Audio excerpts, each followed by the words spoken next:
kegunaannya dalam kehidupan sehari-hari. Sekarang silakan dibaca kembali materinya di halaman 20 ya. Di sana ada cerita. Kira-kira kalian bisa nggak menentukan mana bagian dari pernyataan umum, deretan penjelas, dan kesimpulan? Anak-anak, tadi kalian sudah membaca ya? Nah, sekarang ibu mau bertanya, kalau deretan penjelas itu terletak di bagian mana bacaan anak-anak? Terus, kemudian kalau kesimpulan? Di materi selanjutnya, ibu akan membentuk kelompok terlebih dahulu ya.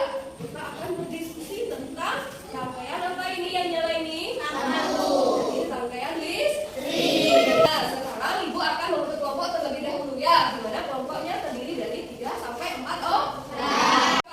Lampu. Di rumah ada lampu? Nah, kalau di rumah itu menggunakan rangkaian apa? Seri. Ya. Nah, tugas kalian bersama kelompok adalah menggambar rangkaian seri ya. Kan kita sudah menyebutkan komponen-komponennya ya. Sekarang gambar rangkaian seri tersebut dari komponen yang telah kalian sebutkan tadi.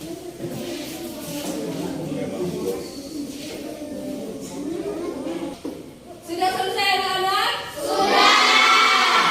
Nah, silakan maju ya. Masing-masing kelompok mempresentasikan hasil dari gambar yang telah kalian buat. Kita mulai dari kelompok yang baik. Silakan.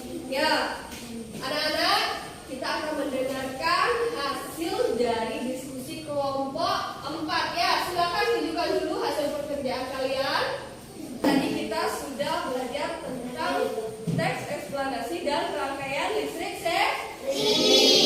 Siapa di sini yang bisa merangkum materi yang telah kita pelajari tadi? Siapa yang bisa membuat kesimpulan? Ayo silakan angkat tangannya. Jadi teks eksplanasi itu membuat kisah apa?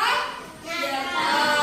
Kemudian bagian-bagian teks eksplanasi terdiri dari pernyataan umum, deretan penjelas, dan kesimpulan.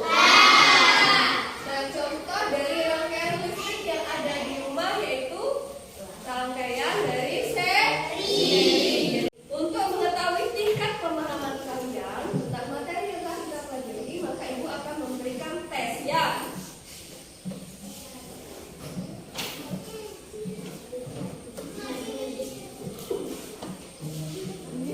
Sudah selesai anak? Sudah selesai, silakan dikumpulkan hasil pekerjaan kalian ya. Untuk PR di rumah, anak-anak silakan menjawab LKS halaman 25 ya. Dikerjakan pada kertas lempiran dan dikumpul minggu depan. Ada yang bertanya lagi? Kalau tidak ada, kita cukupkan materi pada pagi hari ini dengan mengaturkan doa ya.